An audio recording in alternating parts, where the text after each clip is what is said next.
सुप्रभात बच्चों। आज हम लोग वचन पढ़ेंगे। वचन वचन किसे कहते हैं? वचन के कितने प्रकार होते हैं? शब्द के जिस रूप से उसके एक या अनेक होने का बोध होता है उसे वचन कहते हैं।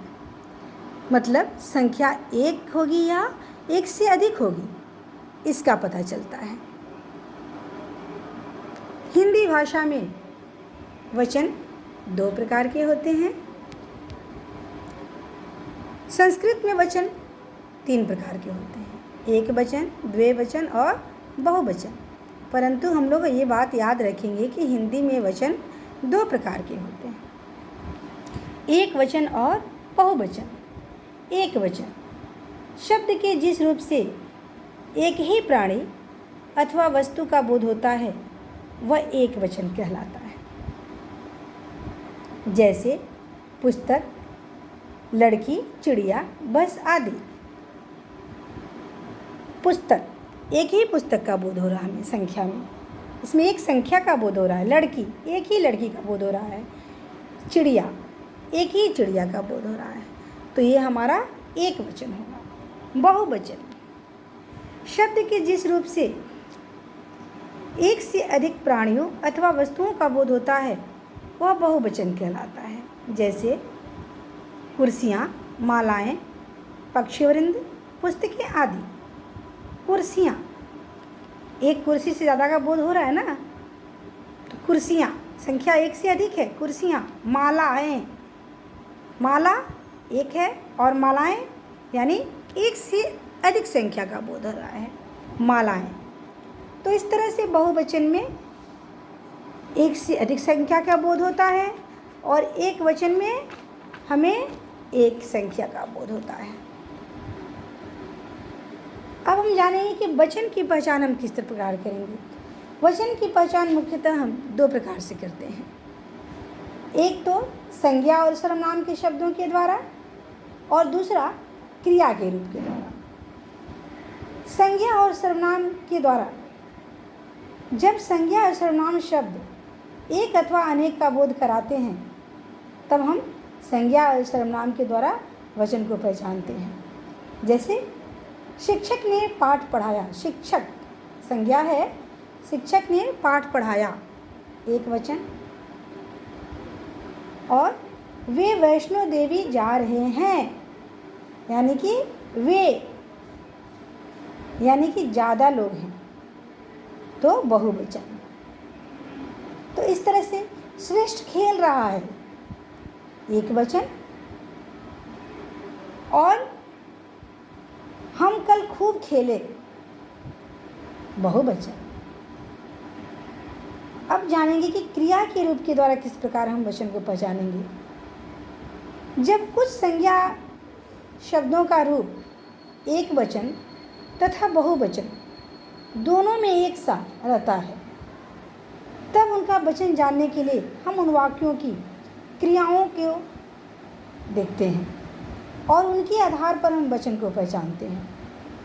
जैसे फूल खिल रहे हैं, फूल खिल रहे हैं, फूल तो इसमें एक ही लग रहा है पर हैं बहुवचन, मात्र अनुस्वार है इस पर, बहुवचन। बंदर पेड़ पर लटक रहा है यानी एक वचन। पक्षी आकाश में उड़ रहे हैं यानी बहुवचन। खिलाड़ी बैठा है एक वचन। अब इस वाक्य में हम क्रिया के पदों के द्वारा ही वचन समझ रहे हैं। वचन संबंधी कुछ ध्यान देने वाली बातें हैं जिन्हें हमें जानना बहुत ज़रूरी है। जैसे हम अपने से बड़ों का जब आदर प्रकट करते हैं तो एक वचन के स्थान पर बहुवचन का प्रयोग करते हैं। जैसे आपकी माताजी कहाँ गई हैं? मेरे बड़े भाई फौज में हैं। मेरे पिताजी आज मुंबई से लौट रहे हैं। तो इस तरह से जब अपने से बड़े के प्रति जब आदर प्रकट करते हैं तो वहाँ पर हम बहुवचन का प्रयोग करते हैं। इसी तरह से पुरुषवाचक सर्वनाम तू एक वचन है, परंतु शिष्टता को ध्यान में रखते हुए हिंदी भाषा में तू के स्थान पर तुम और आप का प्रयोग किया जाता है।